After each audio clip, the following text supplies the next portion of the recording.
राधे राधे बच्चों, बुक 2 की डेरिवेशन का पार्ट 2 स्टार्ट कर रहे हैं। तो हम बात करेंगे न्यूटन्स लॉ ऑफ मोशन की डेरिवेशंस का। मरकर कहेंगे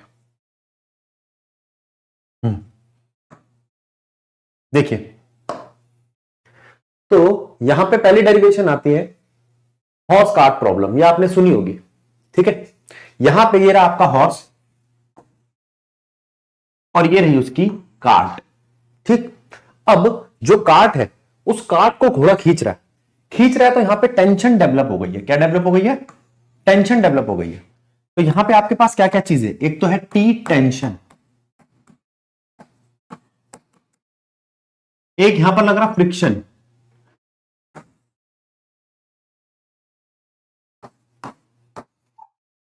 ठीक, और एक ये फोर्स।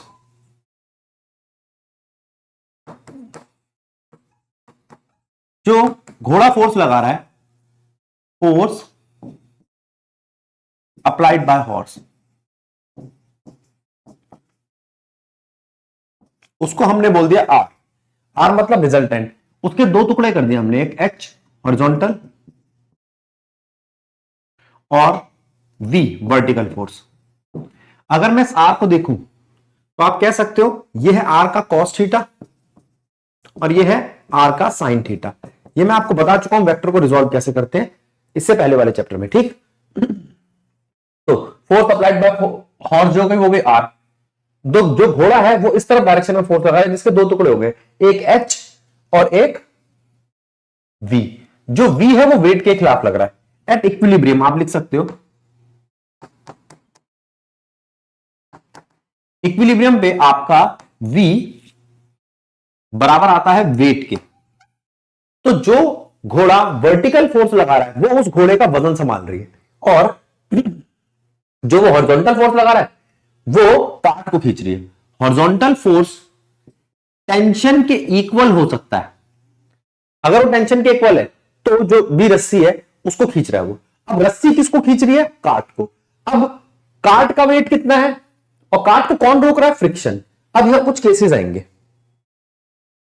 अगर ऐसा हुआ कि फ्रिक्शन बड़ा हुआ टेंशन से, फ्रिक्शन बड़ा हुआ टेंशन से और जो हॉर्स की पावर है वो भी बड़ी हुई टेंशन से, हॉरिजॉन्टल फोर्स जो है हॉर्स की, तो जो भी उसको कनेक्ट करने वाली वायर होगी या रोप होगी विल ब्रेक, वो टूट जाएगी। पहला पॉइंट। दूसरा पॉइंट, ऐसा हो सकता है फ्रिक्शन छोटा हो टेंशन से और हॉर्स की जो पावर है वो टेंशन से बड़ी होगी, तो cart will move, cart move करेगी। अच्छा, जो कार्ट मूव करेगी ना उसको ध्यान देना, टेंशन जीत गई माइनस फ्रिक्शन एक एक्सेलरेशन पैदा करेगा जो mass of cart plus mass of horse into acceleration में आएगा। ठीक है, तो यहां से आप एक्सेलरेशन निकाल सकते हो। अब रस्सी तोड़ दी, एक बार रस्सी चला दी, और कोई तरीका? अच्छा, घोड़े में जान ही ना हो तो टेंशन पे फर्क ही नहीं पड़ेगा। अगर टेंशन बड़ी हुई घोड़े से तो मूवमेंट नहीं होंगे। ऐसा हो सकता है कि एच छोटा हो तो टेंशन से ही छोटा हो तो खींच ही नहीं पाएगा उसको।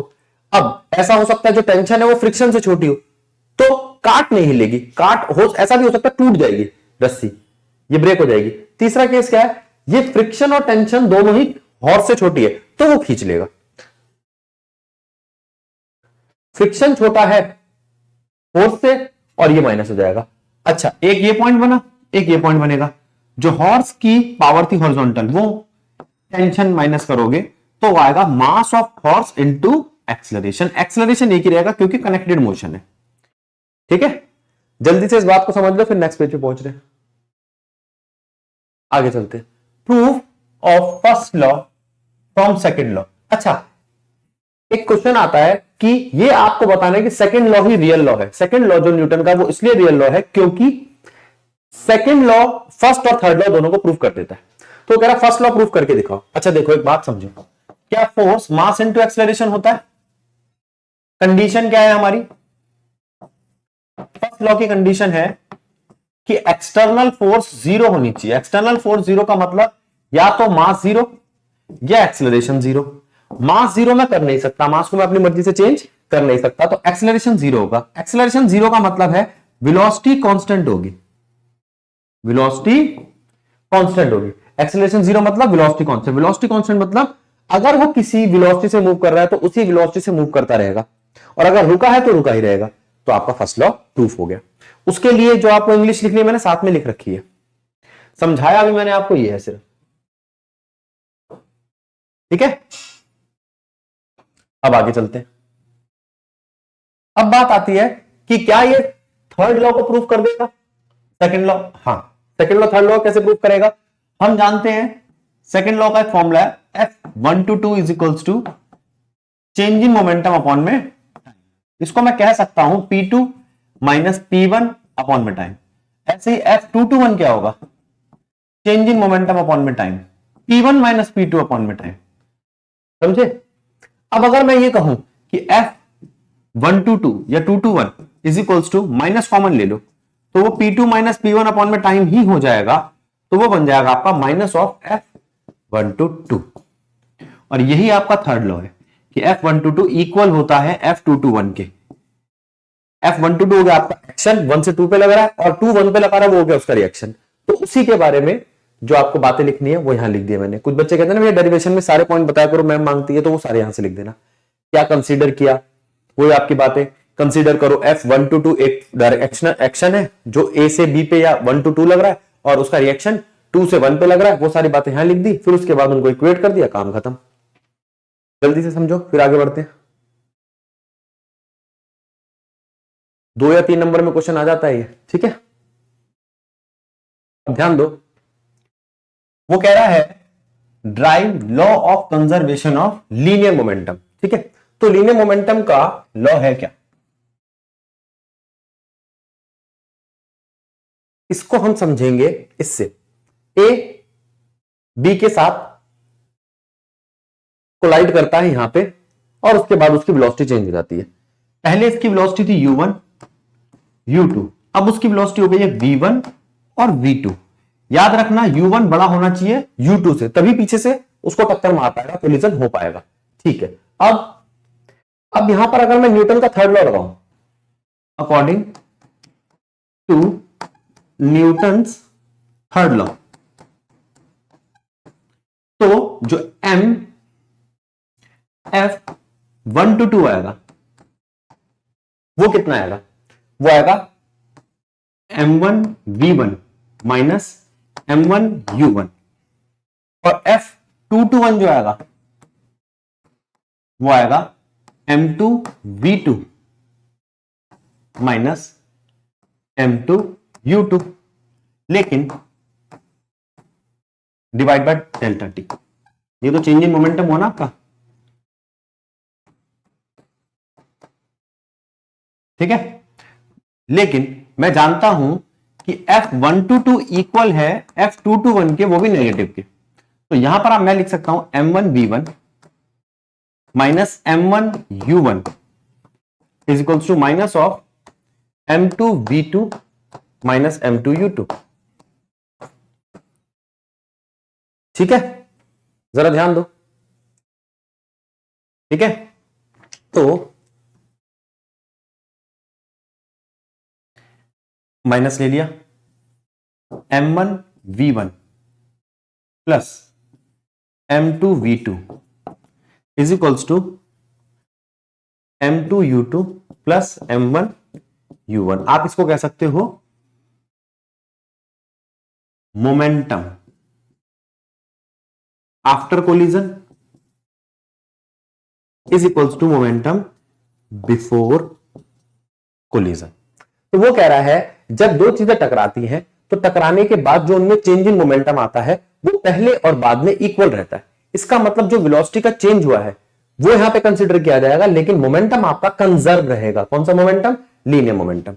अब जल्दी से इसको पढ़ लो, फिर आगे चलते हैं। और हमने इसमें फॉर्मूला क्या लगाया?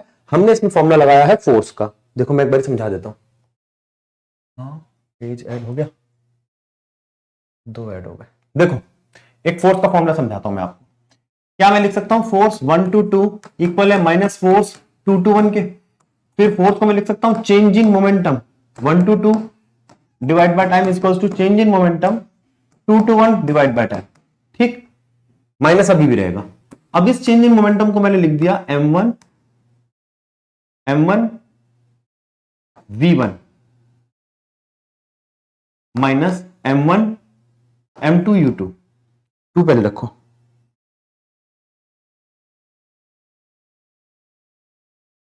m1 v1 minus m1 u1 is equals to m2 v2 minus m2 u2। ये लो, इसी को प्रूव करना है बस।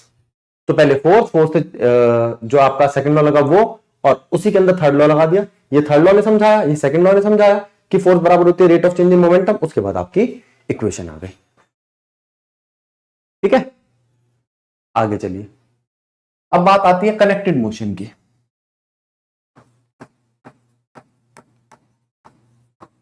अगर मैं कनेक्टेड मोशन की बात करूं तो मेरे पास यहां पे पुली सिस्टम है जिसके अंदर ये एक बड़ा एम है, बड़े एम वाला मास है, और ये छोटे एम वाला मास है। मैं ये लेके चल रहा हूं कि बड़ा एम का मास छोटे एम से ज्यादा है। ठीक है, अब टेंशन ऊपर लग रही है, इसकी भी टेंशन ऊपर लग रही है। ठीक, अब जो इसका वेट है वो जीत गया।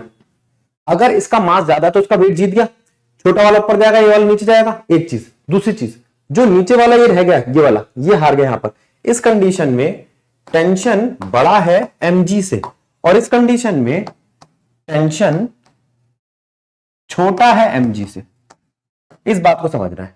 और जिस डायरेक्शन में जा रहा है उसी डायरेक्शन में एक्सीलरेशन रहेगा, यहां पर भी और यहां पर भी। तो अब मुझे बताना है कि अगर मैंने यहां पर टेंशन जो बड़ा था उसमें से माइनस कर दिया छोटा mg, तो मुझे मोशन देखने को मिलेगा ma, और टेंशन यहां mg में से अगर मैंने माइनस कर दिया टेंशन, तो मुझे देखने को मिलेगा बड़ा ma। इसे इक्वेशन फर्स्ट और इसे इक्वेशन सेकंड बोल दिया हमने। ठीक है, अगर मैं इन दोनों को ऐड करता हूं, add equation first and second, तो मुझे एक्सीलरेशन देखने को मिलता है m प्लस m a बाहर, और यहां पर टेंशन से टेंशन कट गया, m माइनस m g बाहर। तो एक्सीलरेशन आ गया आपका m minus m divide by m plus m into में g। ठीक है, अब इस एक्सीलरेशन को किसी भी इक्वेशन में पुट कर दो, आपके पास टेंशन आ जाएगा, या इन दोनों को डिवाइड कर दो तो भी आपके पास टेंशन आ जाएगा। t इज माइनस m छोटा m g is equals to m a।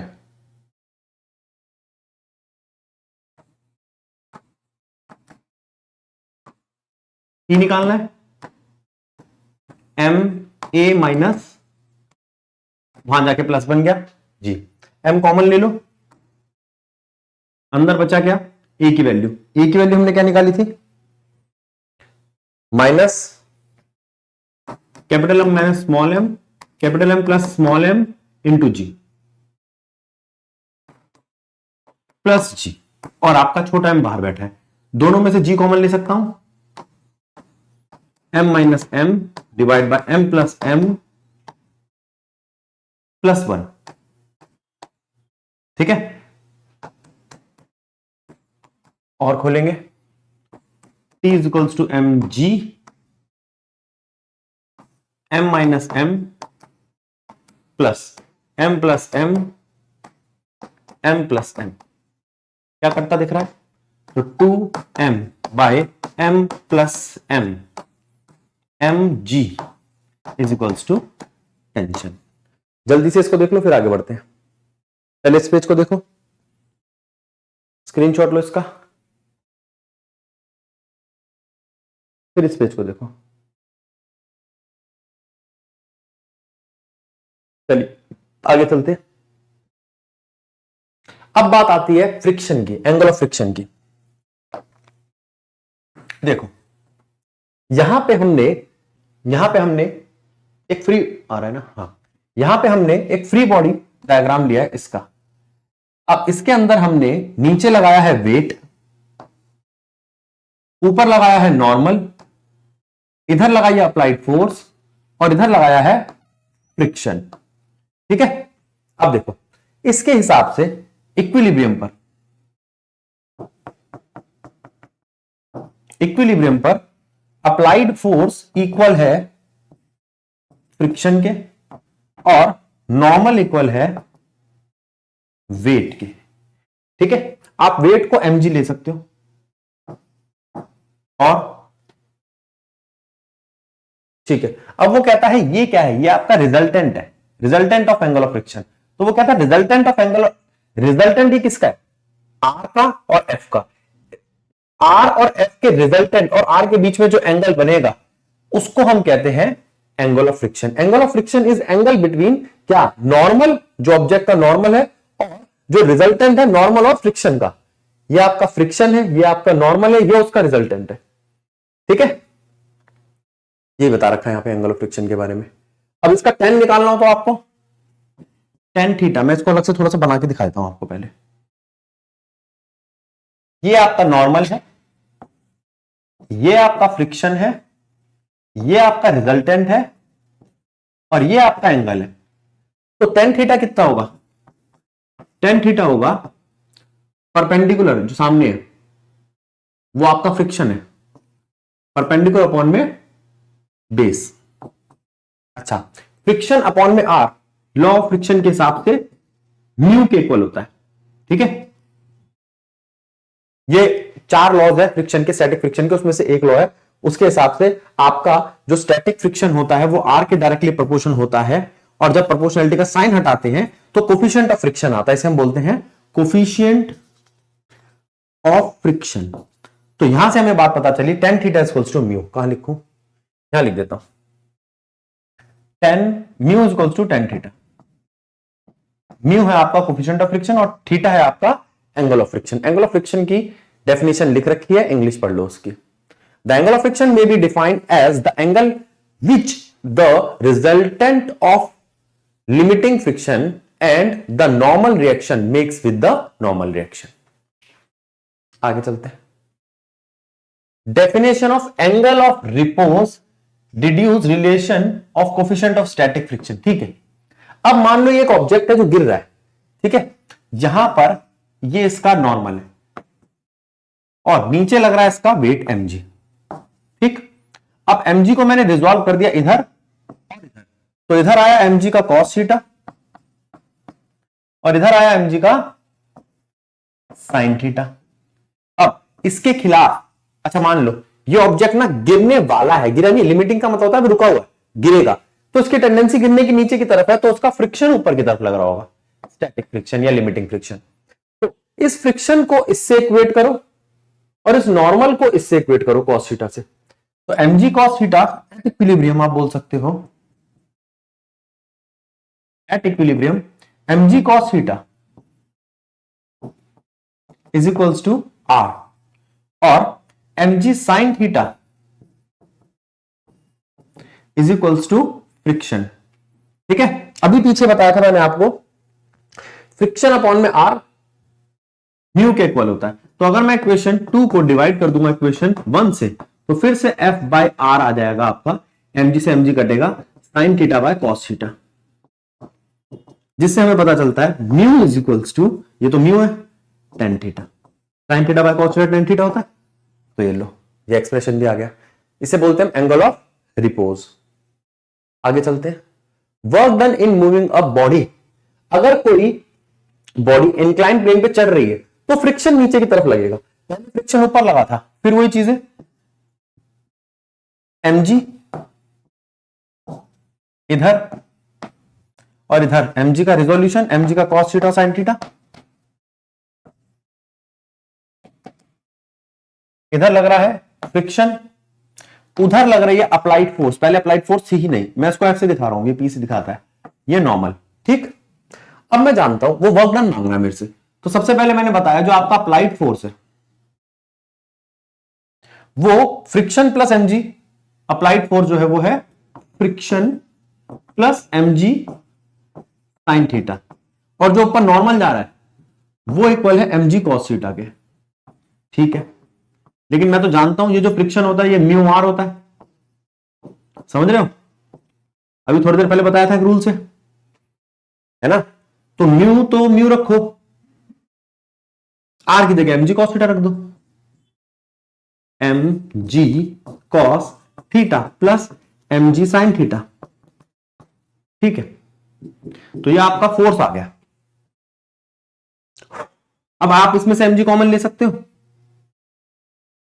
mg mu cos theta plus sine theta. अब आप यहां से एंगल भी निकाल सकते हो अगर इसको एमए में खोल लेते हो। एंगल के बारे में बोल रहा हूं मैं, एक्सेलरेशन मांगा नहीं उसने एक्सेलरेशन, लेकिन एक्सेलरेशन आ जाएगा g mu cos theta plus sine theta. ये एक फॉर्मूला बन गया। दूसरा, वर्क डन क्या होता है? Force into displacement. थोड़ा छोटा करना पड़ेगा पेज। वर्क डन होता है फोर्स इनटू डिस्प्लेसमेंट।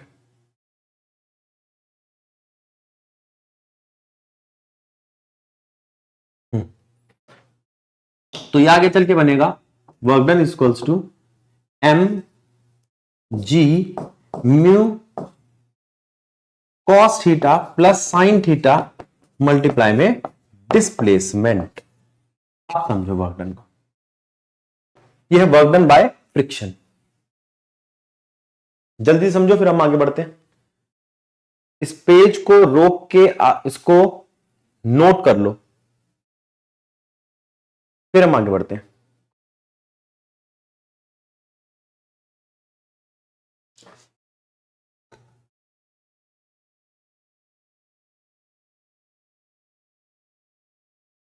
अब देखो इस वाले में क्या करेंगे, इस वाले में ये नीचे की तरफ जा रहा है, तो अप्लाइड फोर्स क्या हो जाएगी?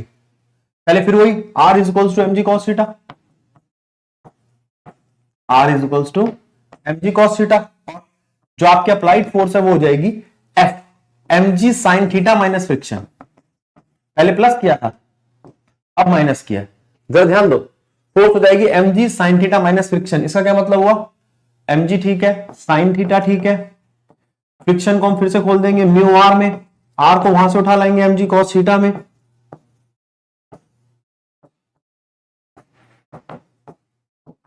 और वर्क डन क्या बन जाएगा आपका?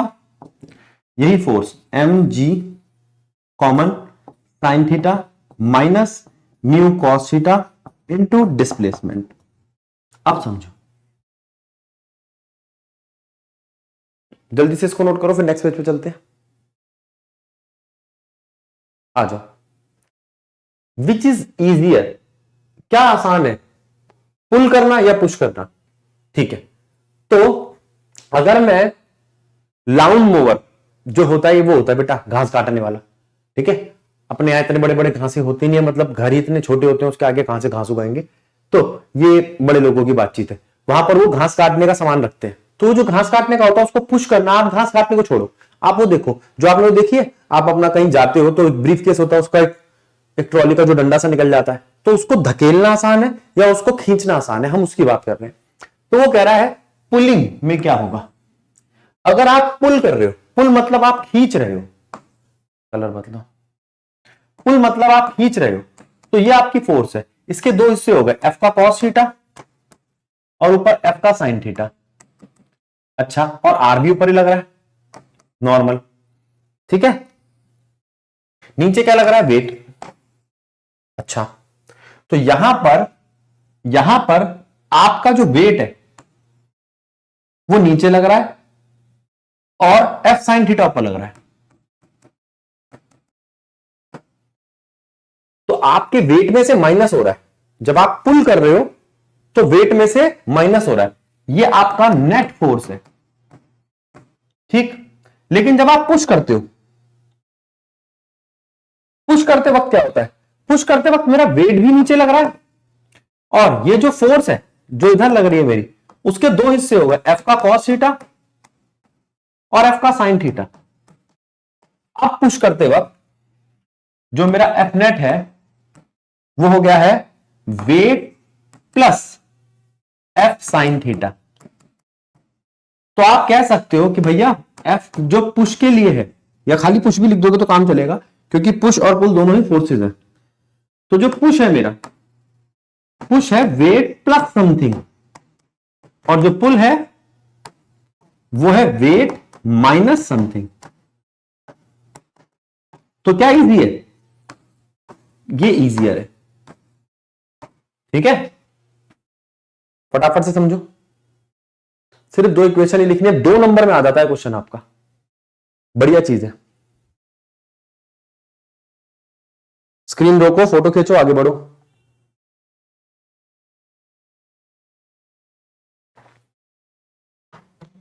आगे चलते। अब वो कहता है एक गाड़ी है जो सर्कुलर रोड पर है या सर्कुलर ट्रैक पर है। ये रही वो गाड़ी, ये आपका सर्कुलर ट्रैक है। ठीक है, इस सर्कुलर ट्रैक पर ये आपका सेंटर है, इस पर F1 फोर्स लग रही है अंदर की तरफ, और इस टायर की वजह से F2 फोर्स लग रही है। ठीक है, नीचे वजन लग रहा है। मारो गोली, इतनी सारी बातें लिख दी इसने। देखो सिंपल सा, इस गाड़ी को ऐसे छोटा सा बना लो। बना लिया। इसके ऊपर क्या लग रहा है? ऊपर लग रहा है नॉर्मल, इस ट्रैक पे। नीचे लग रहा है इसका वेट, इधर लग रहा है इसका टायर का फ्रिक्शन। ठीक है, तो necessary friction towards the centre है, तो आप लिखोगे नेसेसरी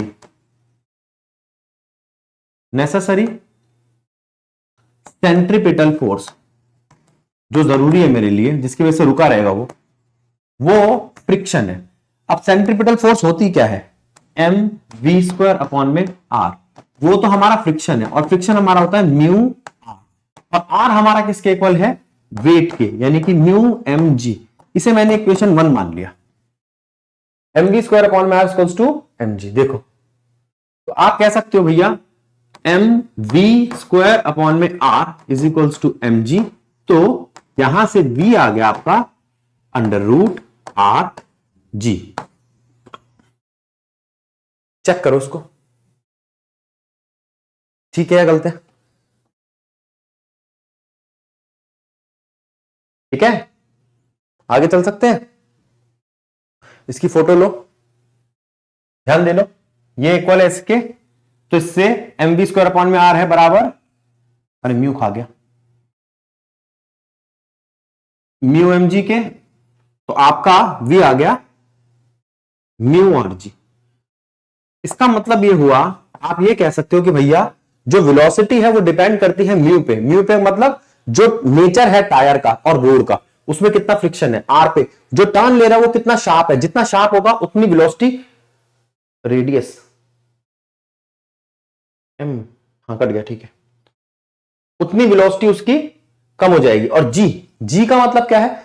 जितना रेडियस छोटा होगा उतना टर्न शार्प हो जाएगा, जितना टर्न शार्प हो जाएगा उतनी वेलोसिटी गिर जाएगी। और जी हम चेंज नहीं कर सकते। मैं लिखूं कहां पे? एक मिनट रुको, इसको यहां समझ लो आप। ये लो, velocity is directly proportional to under root of radius और मीडियम। जितना फ्रिक्शन उतना अच्छा, जितना रेडियस बड़ा उतना भी अच्छा। तो अगर रेडियस बड़ा होगा तो आप फुल स्पीड रखिए, कोई दिक्कत नहीं है, लेकिन एकदम से शार्प टर्न आएगा, रेडियस छोटा होगा तो आपको वेलोसिटी गिरानी पड़ेगी। ये होता है कार का सर्कुलर रोड पे maximum radius. Bending of cyclist, इसको समझना पड़ेगा। ये एक साइक्लिस्ट है, ठीक है, ये दिखाई दे रही है आपको इसकी साइकिल, फ्रंट व्यू है। तो ये इसका नॉर्मल है। इस वक्त इस नॉर्मल के 2 टुकड़े कर दिए हमने, आर का साइन थीटा और ऊपर आर का कॉस थीटा। अब कुछ बच्चे कहेंगे भैया थीटा यहां कहां से आ गया? थीटा तो हमेशा यहां होता था। भैया देखो, मान के चलो साइकिल पहले आपकी ऐसी थी, सीधी। अब वो जो साइकिल है वो ऐसी है, टेढ़ी, तो एंगल तो यही होगा ना, समझ रहे हो? एंगल, वो साइकिल पहले सीधी चल रही थी, अब वो थोड़ी सी मुड़ गई है, तो एंगल ये वाला लूंगा ना, ये वाला, वो जो वर्टिकल से इधर आई थी। साइकिल जमीन पे थोड़ी टिकी हुई थी जो मैं उसको उठा के लाया हूं। अब ये जो आर साइन थीटा, ये किस तरफ है? इस तरफ, ठीक है, टुवर्ड्स द सेंटर। तो यही आपकी नेसेसरी सेंट्रीपिटल फोर्स बन जाएगा। तो आप यहां कह सकते हो mg इक्वल है आर कॉस थीटा के, और necessary centripetal force is provide by R sine theta. तो आर साइन थीटा बराबर है सेंट्रीपिटल फोर्स यानी कि mv² अपॉन में आर के। इन दोनों को डिवाइड कर दो, तो वी स्क्वायर अपॉन में R G is equals to sine theta, R तो कट जाएगा बटे में कॉस थीटा। देखो यहां पे आर कट गया डिवाइड करते वक्त और एम कट गया, तो हमारे पास जो चीज बची वो बची v is equals to under root R G tan theta. ध्यान देना पहले ये वाला फॉर्मूला ये था under root R same G same mu, तो जो म्यू था अब म्यू का फायदा हम टेन थीटा से ले रहे हैं। तो जो फ्रिक्शन हमें चाहिए था, अगर आपका रोड रोड नहीं टायर घिस भी गया, टायर गंजा हो गया, तो भी अगर आप लीन करेंगे तो लीन करने से भी उसको थोड़ा सा फ्रिक्शन मिलेगा, ये कह रहा हूं। अब वो कह रहा साइकिल तो हमने लीन कर ली, गाड़ी को कैसे लीन करें, गाड़ी को दो पहियों पे कैसे घुमाएं, है ना, अक्षय कुमार थोड़ी हम। तो हमने क्या किया, हमने कहा भैया हम गाड़ी तो नहीं कर सकते, हम पूरा का पूरा रोड ही बैंक कर देंगे, इसे कहते हैं बैंकिंग ऑफ रोड। तो हमने क्या किया, जो रोड था इसको ना अलग पेज बना लेता हूं।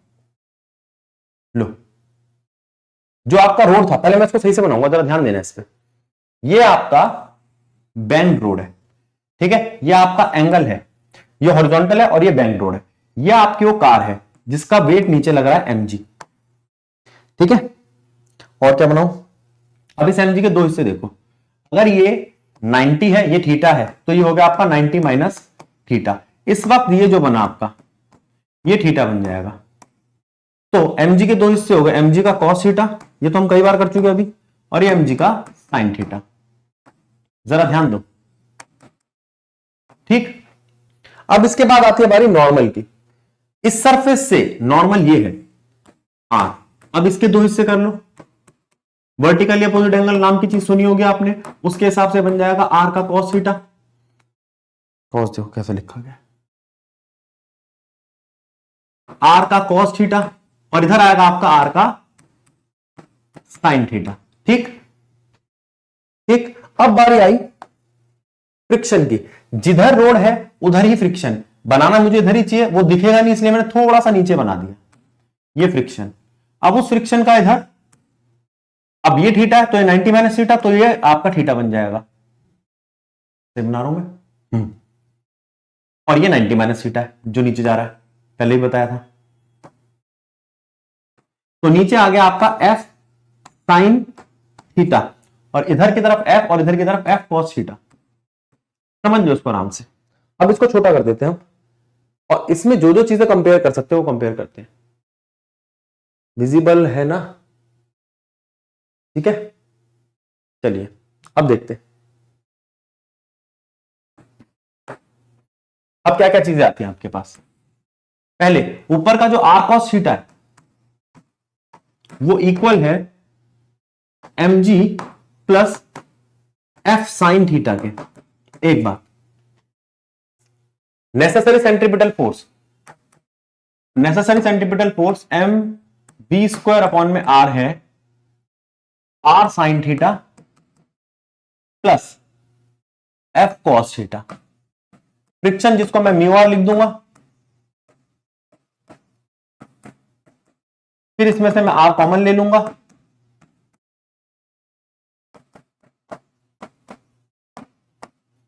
और ये आ जाएगा आपका एम वी स्क्वायर अपॉन में r is equals to r sine theta plus mu cos theta. अब यहां से आप फिर वही करेंगे, r cos theta minus f sine theta is equals to mg। अब इसमें से आप r कॉमन ले लेंगे, बचेगा cos theta minus mu sine theta, ठीक है। अब जरा ध्यान दो, अब यहां पे आपका म्यू बाहर आ गया, साइन थीटा, अच्छा r बाहर आ गया, अंदर बचा mg। अब इसको इक्वेशन फर्स्ट मान लो, इसको इक्वेशन सेकंड मान लो, और इन दोनों को डिवाइड कर दो। डिवाइड करने पर m से m कट जाएगा, v square by R G is equals to sine theta plus mu cos theta divide by cos theta minus mu sine theta. अब इसमें जो आपकी RHS है, RHS multiply and divide by cos theta, तो क्या बनेगा आपका, तो बन जाएगा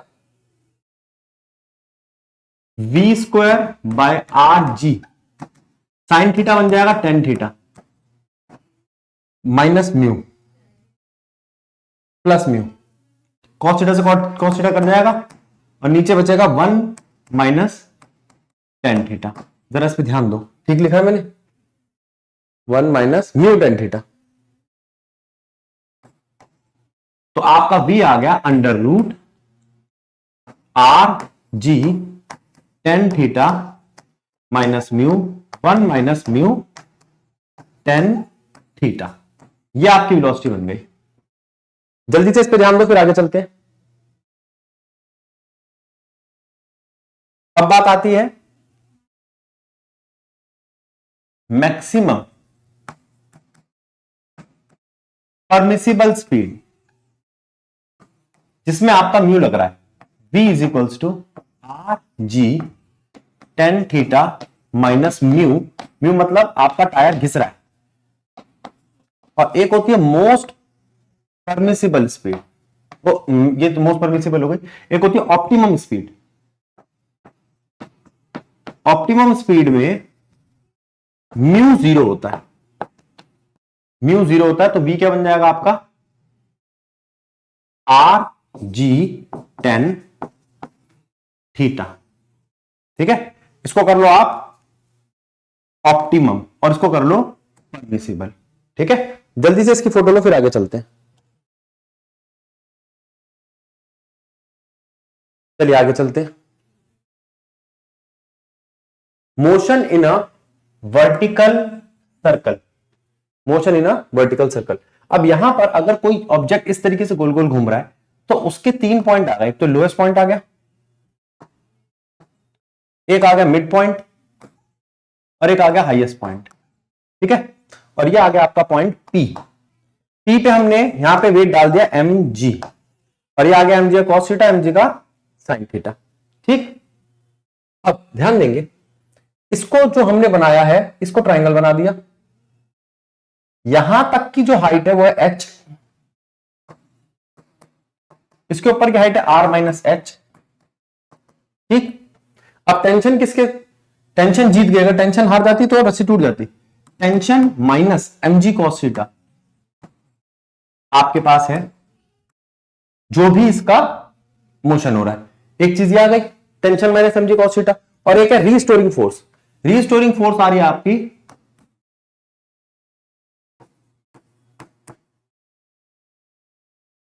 एम जी साइन थीटा। ये सेम चीज आपने पेंडुलम वाले केस में भी देखी थी। ठीक है, दो चीज तो हमारी ये आ गई। अब हम यहां पे लगाए क्या, एक तो हम वेलोसिटी के पीछे भाग रहे हैं टेंशन के। ठीक है, जब चीजें गोल गोल घूम रही है तो tension minus M G cos theta आपको सेंट्रीपिटल फोर्स प्रोवाइड कर रही है, एम वी स्क्वायर अपॉन में आर, ये रेडियस है आपका आर। ठीक है, अच्छा, और यहां से वेलोसिटी आ सकती है, और एक आप ले सकते हो एनर्जी का फॉर्मूला। एनर्जी के फॉर्मूले हम ले लेते हैं एक लोएस्ट पॉइंट पे, क्योंकि यहां पे वेलोसिटी मैक्सिमम होती है, लिख लो आप eight lowest point velocity of object is maximum, और उसको मैंने बोल दिया u, तो u आपका इससे कांस्टेंट बन जाता है। ठीक है, तो यहां पर at point L kinetic energy कितनी है, हाफ m u स्क्वायर, और पोटेंशियल एनर्जी कितनी है, जीरो, तो टोटल एनर्जी कितनी हो गई, half m u square, total energy at point L। अगर मैं इसको चेंज करता हूं, ज्यादा छोटा नहीं करूंगा, दिखेगी नहीं फिगर, तो total energy at point P कितनी होगी, kinetic energy at point P, potential energy at point P। अब kinetic energy at point P कितना है, हाफ m v स्क्वायर जो निकालना है, और total potential energy at point P m g h। ठीक है, पोटेंशियल एनर्जी हमारी m g h हो गई, इसमें से m बाहर ले लो तो बचेगा क्या आपका, और इन दोनों को इक्वेट कर दो, half m u square is equals to half m v square plus m g h। m गया तो u square is equals to v square 2gh। देखो मैंने इसका हाफ हटा दिया, इसका भी हाफ हटा दिया, इसका भी हाफ हटा दिया, उस पर 2 चला गया। ठीक, तो ये बन गया आपका 2gh। तो वेलोसिटी कितनी आ गई, u स्क्वायर माइनस 2gh। आप चाहो तो h की जगह पे लिख सकते हो, कुछ मत लिखो, h ही है, वो तो दूसरी चीज है r माइनस h, उसको cos थीटा में कन्वर्ट करेंगे हम यहां पे। ठीक है, अब इसको इक्वेशन फर्स्ट मान लो, अब जो यहां से निकल कर आई वेलोसिटी, इसको इक्वेशन सेकंड मान लो। तो वेलोसिटी तो तुम्हारी पूरी सॉल्व हो गई, under root u square minus 2gh। अब टेंशन पकड़ लेते हैं, tension minus mg cos theta है mv स्क्वायर अपॉन में r। यहां पर cos थीटा कितना है, cos थीटा है base, cos theta base upon में हाइपोटेनस, हाइपोटेनस रेडियस है, बेस होता है r minus h, r minus h upon में r। ठीक है, ठीक है, तो टेंशन को ही रख लो, बाकी सारी चीजें मान ली जाओ, m v स्क्वायर अपॉन में r plus m g r minus h upon में r। जरा m बाहर लेना, v स्क्वायर अपॉन में r plus g r minus h upon में r, ये हो जाएगा आपका। ठीक, तो यहां से टेंशन को पकड़ो। अब आपको करना क्या है, एक टेंशन की वैल्यू आई है ये m v स्क्वायर अपॉन में r plus g r minus h upon में r। इसके अंदर आप h की अलग अलग वैल्यू रखोगे, h की वैल्यू रख सकते हो 0, h की वैल्यू रख सकते हो r, और h की वैल्यू रख सकते हो 2r। h की वैल्यू 0 का मतलब क्या है, पॉइंट l, और r का मतलब क्या है, एट पॉइंट, देखना पड़ेगा, उसको हमने नाम दिया m और एक को दिया h, और एट पॉइंट h। ठीक, अब बारी आती है वेलोसिटी, वेलोसिटी अंडर रूट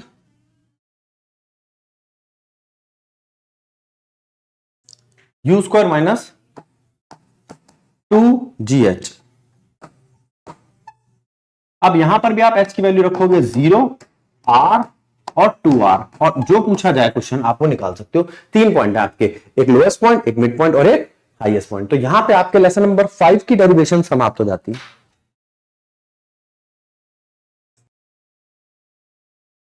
चलिए नेक्स्ट डेरिवेशन पे चलते हैं, state and proof work energy theorem.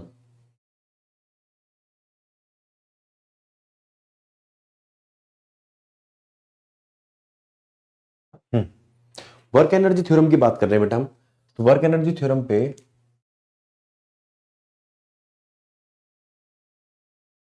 चल रहा है। ठीक है, बात आती है किसकी, वो कहता है it state that the work done by net force acting on a body is equal to change produced in kinetic energy. मतलब अगर मैं कोई वर्क डन करता हूं,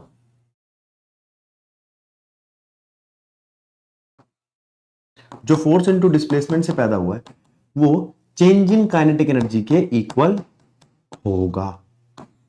ठीक है, एक बात।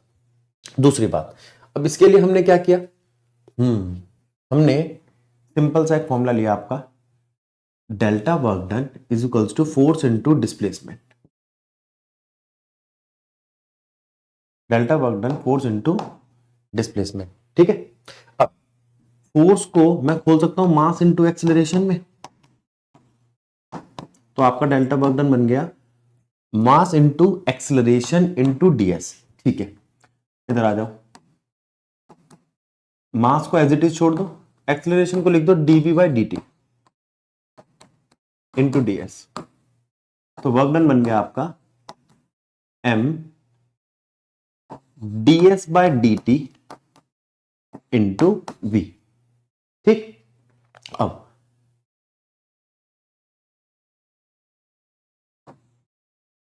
Integrate both side, DS by D T आपका वेलोसिटी होता है, वेलोसिटी का इंटीग्रेशन करो डीवी की रिस्पेक्ट में। ठीक, इंटीग्रेशन करने पे आ जाएगा v²/2। इस पे लिमिट लगा दो u से लेके v तक, तो मतलब इनिशियल वेलोसिटी से फाइनल वेलोसिटी तक। तो आपका वर्क डन किसके इक्वल आ जाएगा, हाफ बाहर m बाहर v² माइनस u²। इसको खोलोगे तो आ जाएगा आपका half mv² minus half mu²। इसी को हम कहते हैं change in kinetic energy, change in kinetic energy. ठीक है, तो हमारी वर्क एनर्जी थ्योरम यहां से प्रूफ हो जाती है, जो कहती है कि work done equals to change in kinetic energy. Work done is equals to change in kinetic energy.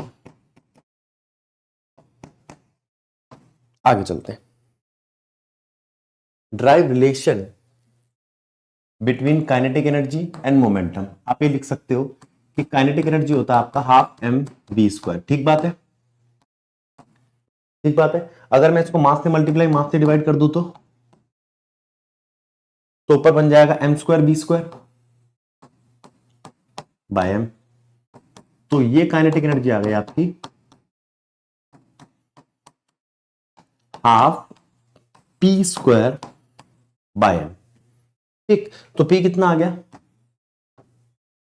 Under root of twice of kinetic energy या मास मल्टीप्लाई में काइनेटिक एनर्जी। समझो इस बात को। ठीक है, चलें आगे।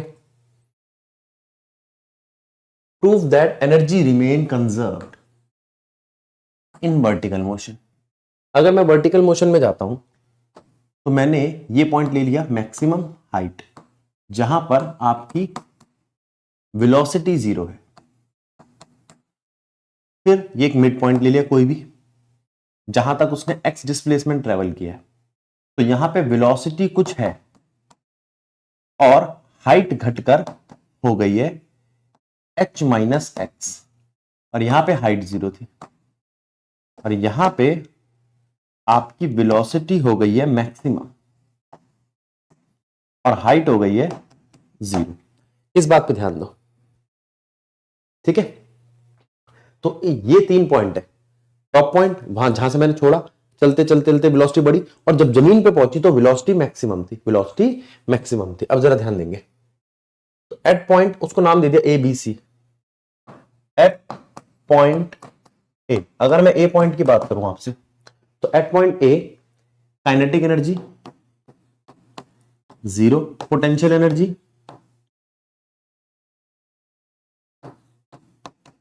mgh, total energy at point A is equals to mgh। पकड़ लो, तो पॉइंट ए पर टोटल एनर्जी आपकी mgh है। एट पॉइंट बी, अब यहां पे आपकी काइनेटिक एनर्जी कितनी है, हाफ mv²। अभी आप v² ढूंढ के लाओ, वो होता है v² minus u² equals to 2as। u आपका 0 है,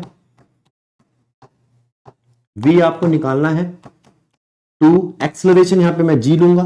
कितना डिस्टेंस चल चुका है वो, कितना डिस्टेंस चल चुका है वो, x। तो आपका v² आ गया 2gx।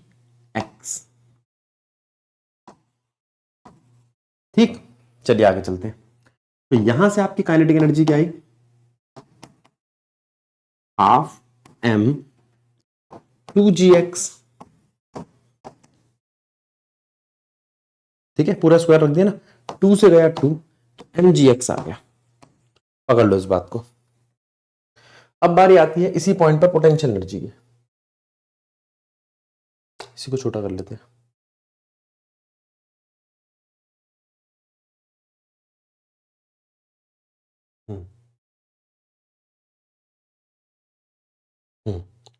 अब बात आती है इसी पॉइंट पर पोटेंशियल एनर्जी की। Potential energy at point B is equals to M G, और हाइट में एक्स कम हो गया है, तो टोटल एनर्जी कितनी आई बी पॉइंट पर, M G X plus M G H minus X दोनों को जोड़ा तो mgh, ये टोटल एनर्जी आपकी बी पॉइंट पर। तो जो ए पॉइंट पर थी टोटल एनर्जी वही बी पॉइंट पे, यानी कि एनर्जी कंजर्व्ड है। सी पॉइंट पे निकालेंगे at point C. Point C पर पोटेंशियल एनर्जी जीरो हो चुकी है क्योंकि हाइट जीरो हो गई है। ठीक है, सी पॉइंट पर काइनेटिक एनर्जी कैसे निकाले, फिर वही फॉर्मूला लगाया, B square minus U square is equals to 2a, आपका जी है और पूरा डिस्टेंस चल चुका है तो 2gh हो चुका है। तो काइनेटिक एनर्जी कितनी हो गई सी पॉइंट पे, हाफ एम वी स्क्वायर, 2 से 2 काट दो तो काइनेटिक एनर्जी हो गई आपकी mgh। एक बात तो ये समझ में आया, जो ए पॉइंट पर थी उसकी पोटेंशियल एनर्जी mgh वो कन्वर्ट हो गई है काइनेटिक एनर्जी में। आपकी सारी की सारी काइनेटिक एनर्जी ऊपर से लेकर नीचे आते आते टोटल एनर्जी हमेशा mgh रहती है क्योंकि हमारा पोटेंशियल यानी कि हाइट वेरी कर रही है। तो अब आप कहोगे यहां टोटल एनर्जी कितनी हुई सी पॉइंट पे, mgh। अब तीनों पॉइंट देख लो आप, फर्स्ट पॉइंट पे mgh, सेकंड पॉइंट पे mgh और ऐसे ही थर्ड पॉइंट पे mgh। तो वर्टिकल मोशन में आपकी टोटल एनर्जी कंजर्व्ड रहती है।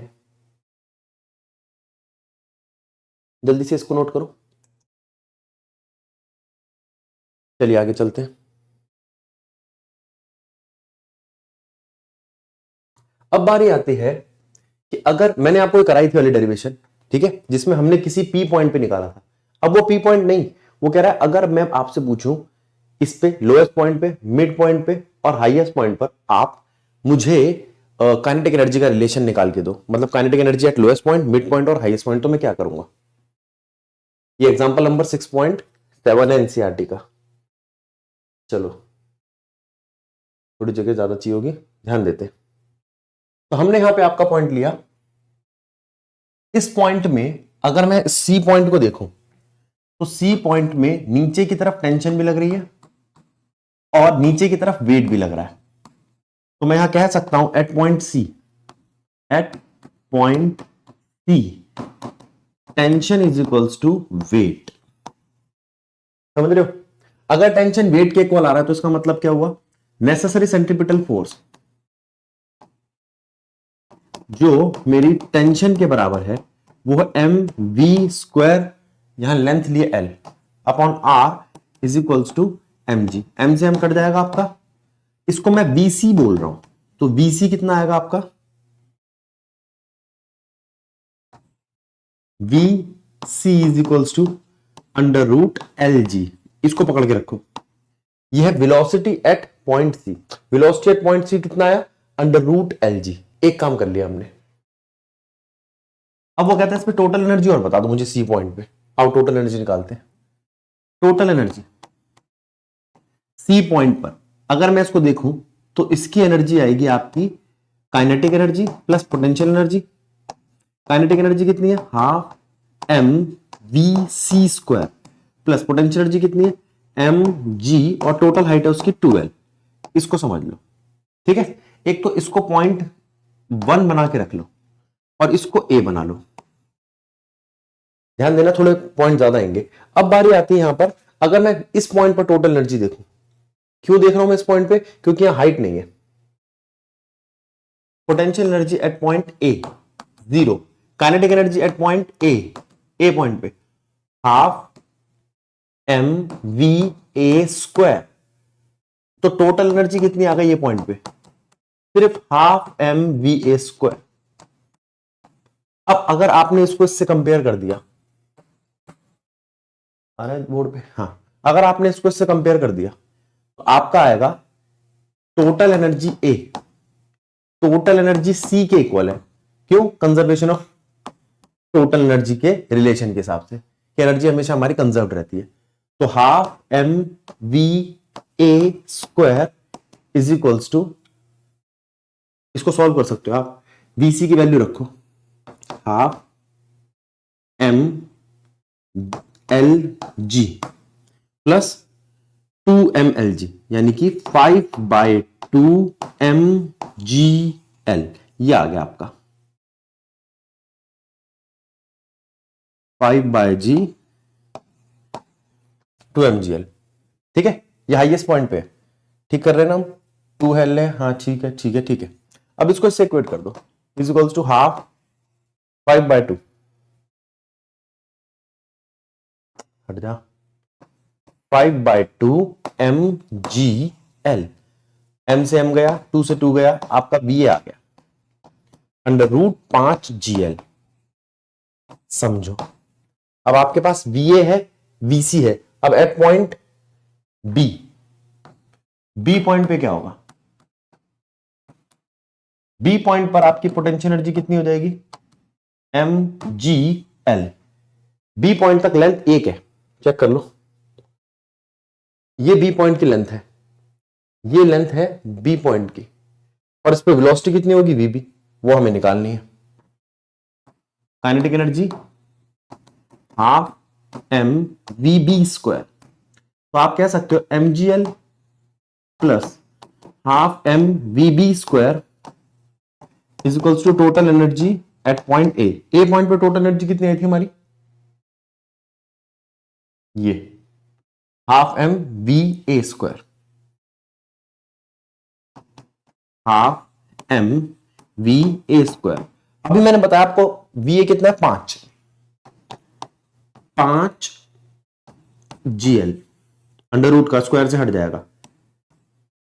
ठीक है, उसको उठा के इधर ले आओ माइनस करने के लिए, तो आपका half M V B square is equals to 5/2 mgl minus mgl, तो ये हो गया आपका 3/2 mgl is equals to half M V square. m से गया m, 2 से गया 2, vb is equals to √3gl। जल्दी से इस बात को समझो और बताओ va, vb और vc की रेशियो क्या होगी? va कितना आया? 5, vb कितना आया? 3, और vc कितना आया? 1। ये इसकी रेशियो बन गई। जल्दी से इसको नोट करो, फिर आगे बढ़ते हैं।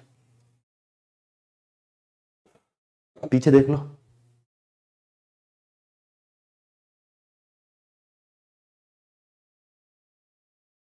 चलिए अब बात आती है drive relation of potential energy stored during stretching of spring. अगर मैं किसी स्प्रिंग को खींचता हूं तो उसमें कौन सी एनर्जी स्टोर होगी? पहले इसको देखो, ये है इसकी मीन पोजीशन, ये है इसकी मीन पोजीशन, और जब मैंने इसको खींचा तो ये एक्स का डिस्प्लेसमेंट लेके आगे चला गया, ये है इसकी एक्सट्रीम पोजीशन, और इसको छोड़ूंगा तो ये यहां आ जाएगा, ये होगी इसकी माइनस की extreme position.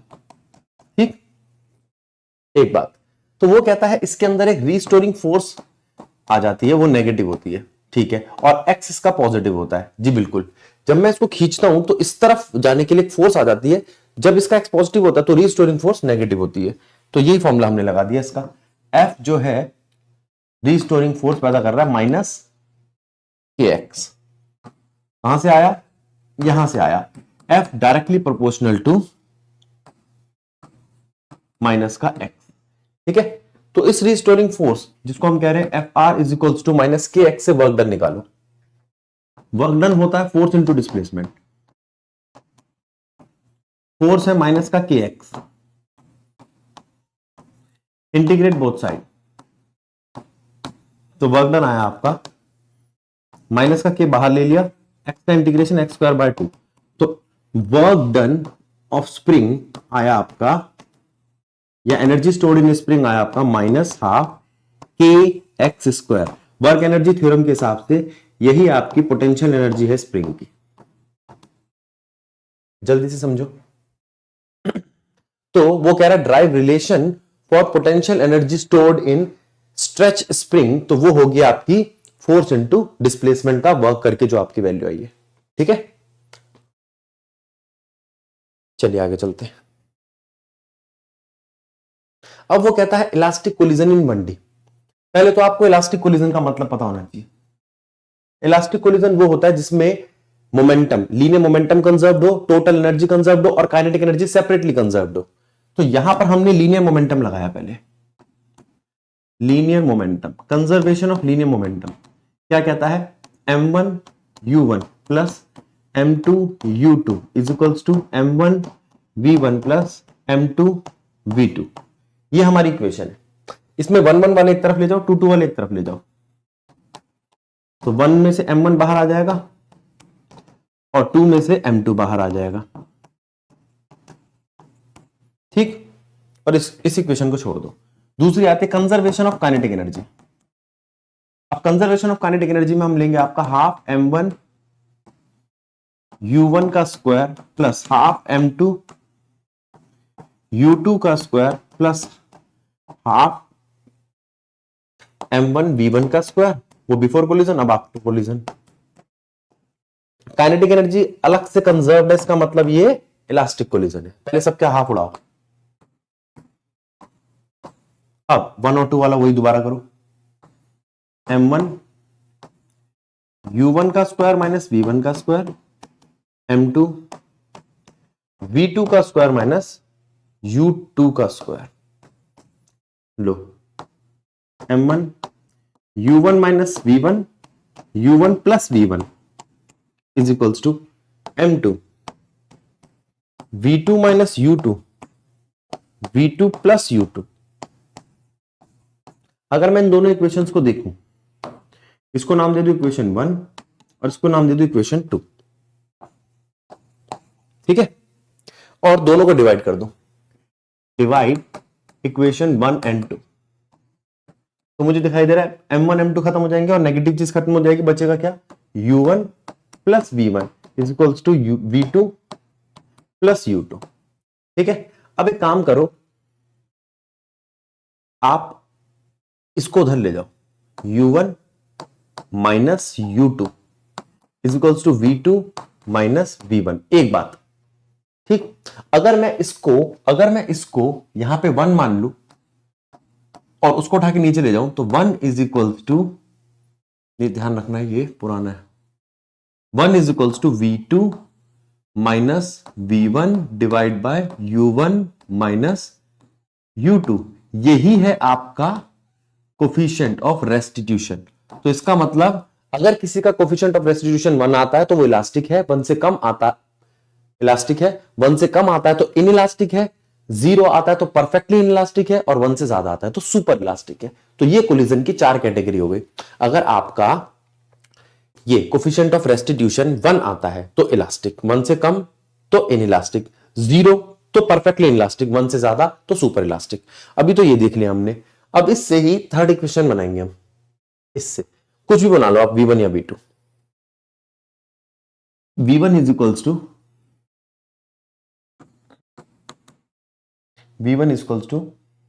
v2 plus u2 minus u1, v2 plus u2 minus u1। अब इस वैल्यू को पुट कर दो, put value of v1 in equation first. आ जाओ, फर्स्ट इक्वेशन क्या थी हमारी, ये थी, ठीक है। इस इक्वेशन में हमारे पास जो जहां पर v1 है उसकी जगह पे पुट कर दो। आओ, m1 u1 plus m2 u2 is equals to m1 v1 को मैंने v2 की फॉर्म में लिख दिया, प्लस m2 v2। अब मेरे पास पूरी इक्वेशन में v2 एक वेरिएबल है, m1 और u1 और u2 तो मुझे गिवन थे। अब मेरे पास v1 वेरिएबल हट गया, ठीक है। अब यहां से इसको खोलना चालू करो,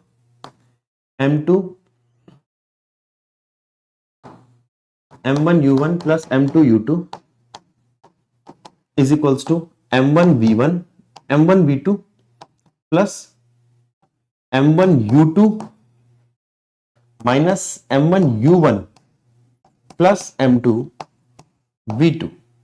अब m1 u1 तो यहां भी दिख रहा है और यहां भी दिख रहा है, दोनों जुड़ के 2 हो जाएंगे, 2m1 u1।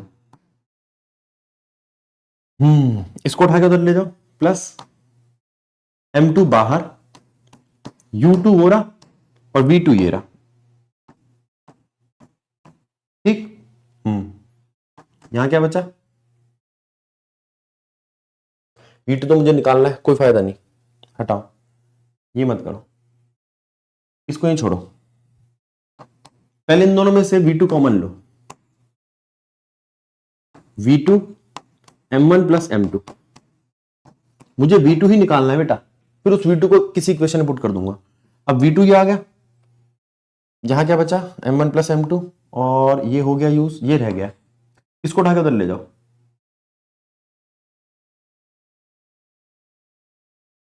तो पहले था आपका M2U2, अब है M1U2, तो U2 बाहर ले लो, plus U2 M2 minus M1, समझ रहे हो। अब V2 की वैल्यू आ गई, थोड़ी बड़ी कैलकुलेशन है लेकिन मुश्किल नहीं है। तो V2 कितना आ गया, इसको नीचे ले जाओ, 2M1U1 divide by M1 plus M2 plus U2 M2 minus M1 divide by M1 plus M2। इसको समझो, ये आपकी V2 की वैल्यू है। Now put V2 in equation third. अब थर्ड इक्वेशन क्या है तुम्हारी, थर्ड इक्वेशन है, कहां गई थर्ड इक्वेशन, अरे खा गए हम थर्ड इक्वेशन, बोली, ये थर्ड इक्वेशन है आपकी। अब इसके अंदर V2 की वैल्यू पूरी पुट कर दो, तो V1 is equals to 2M1U1, इन दोनों का बेस सेम कर लो, plus U2 M2 minus M1 M1 plus M2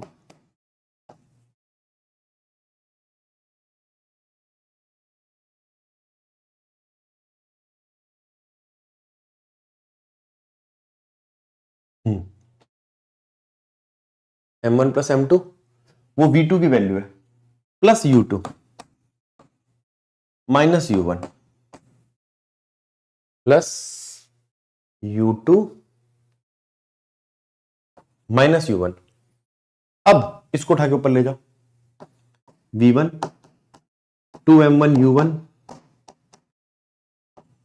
M2 U2 minus M1 U2 plus इन दोनों को मल्टीप्लाई कर दो, M1 U2, बड़ा लंबा कैलकुलेशन जाएगा, चलो देखते हैं। M1 plus M2 U2 minus U1 divide by M1 plus M2, ठीक है। अब इसको बेटा कैलकुलेट करना है, ज्यादा कुछ काम नहीं है, आप इसको देखोगे तो समझ में आ जाएगा, एक बार ट्राई करो। एक पेज और लेना पड़ेगा, देखते हैं, चलो इस जगह कैसे बचाऊं,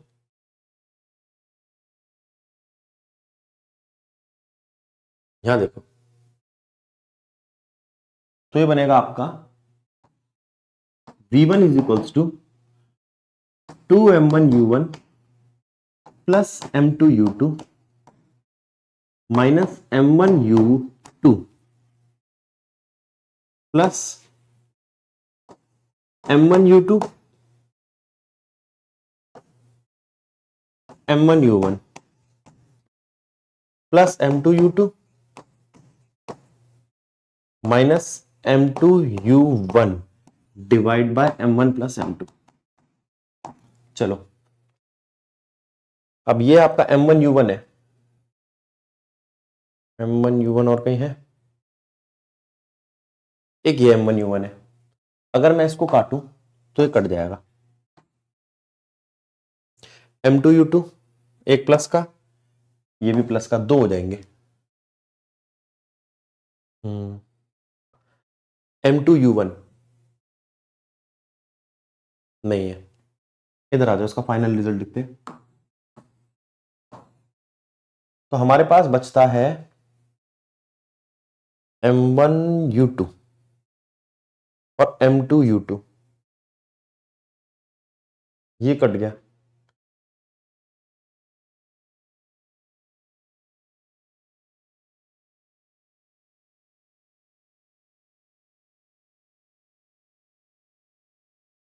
M1U2 M2U2 में से U2 कॉमन ले लो।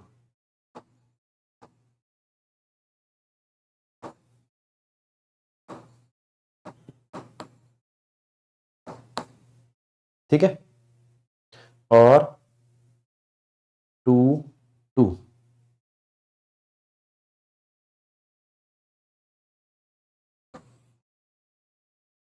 इसमें से M2 कॉमन लूंगा,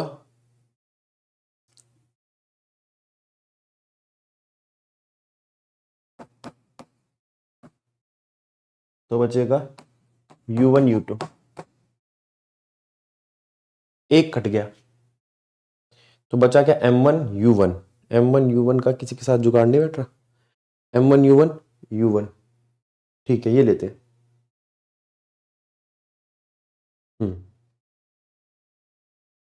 प्लस M1U1, एक M1 और एक M2, plus U2।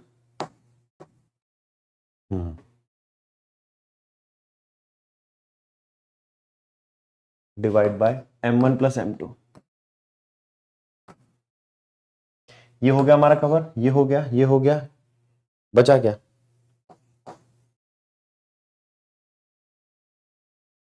M2U2 cover हो गया।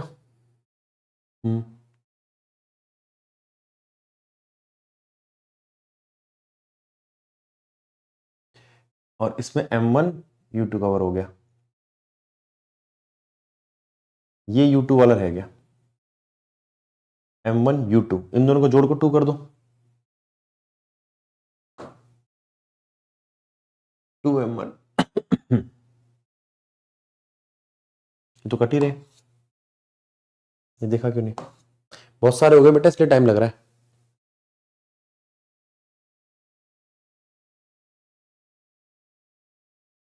अब बच गए, देखो कितने। V1 इज इक्वल्स टू, यहां पर आपका बैठता है M1, ये M1U1। U1 के साथ एक तो M1 आ रहा है और माइनस का M2 आ रहा है। U2 के साथ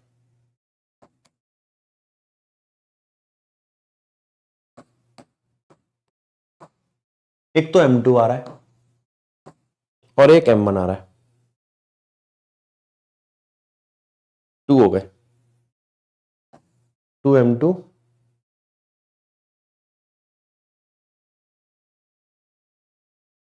बस, ठीक है, 2M2U2।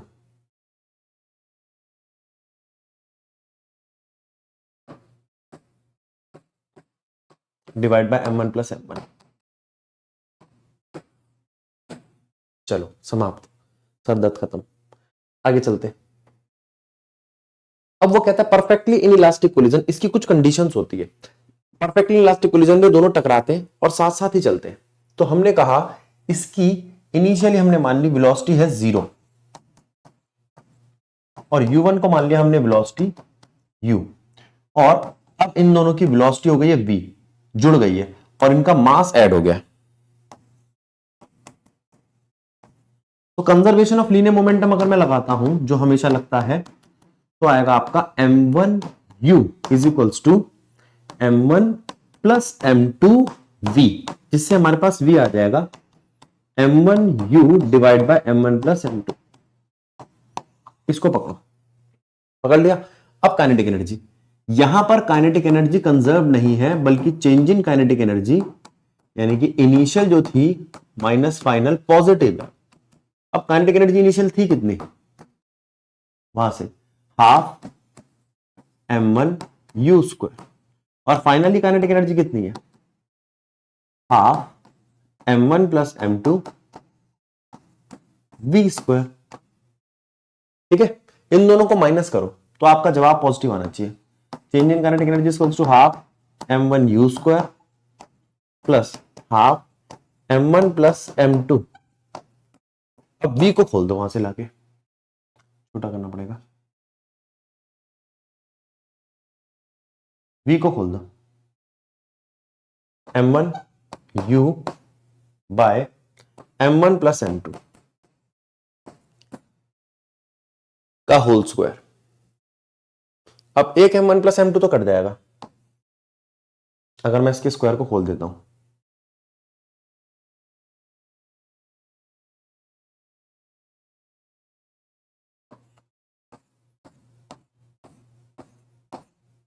कट जाएगा तो हमारे पास बचेगा half m1 u square plus half, common आ जाएगा हाफ भी, m1 square u square by m1 plus m2।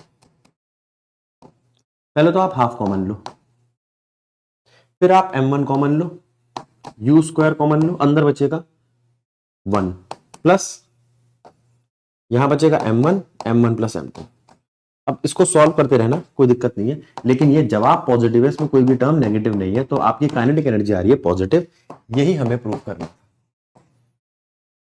समझे? तो काइनेटिक एनर्जी जो होती है, change in kinetic energy in elastic collision में, वो कंजर्व नहीं होती, वो पॉजिटिव होती है। जो पहले थी उससे घट जाती है, वो किसी और फॉर्म में कन्वर्ट हो जाती है। ऑब्लिक कोलिजन का कोई एक्सप्रेशन नहीं है, बस ये ध्यान रखना है हॉरिजॉन्टली क्या हो रहा है। हॉरिजॉन्टली यहां कंजर्वेशन ऑफ लीनियर मोमेंटम लगेगा। ये m1 u1 पहले था, m2 u2 पहले था, अब वो बन गया है m1 u1 cos theta 1 plus m2 u2 cos theta 2। एक चीज, और कंजर्वेशन ऑफ काइनेटिक एनर्जी क्या लगेगा? हाफ m1 u1 का स्क्वायर हाफ m2 u2 का square is equals to m1 v1 cos theta 1 का स्क्वायर प्लस हाफ भी लगा लो m2 v2 cos थीटा 2 का स्क्वायर। ठीक है, ये तो हो गई आपकी हॉरिजॉन्टल की बात। अब वर्टिकली आपके पास आता है, क्या आता है? ऊपर नीचे।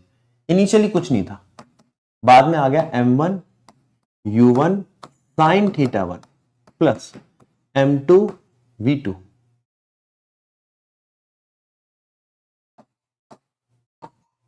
sin theta 2। यह है कंजर्वेशन ऑफ लीनियर मोमेंटम। और कंजर्वेशन ऑफ काइनेटिक एनर्जी क्या आ जाएगी आपकी?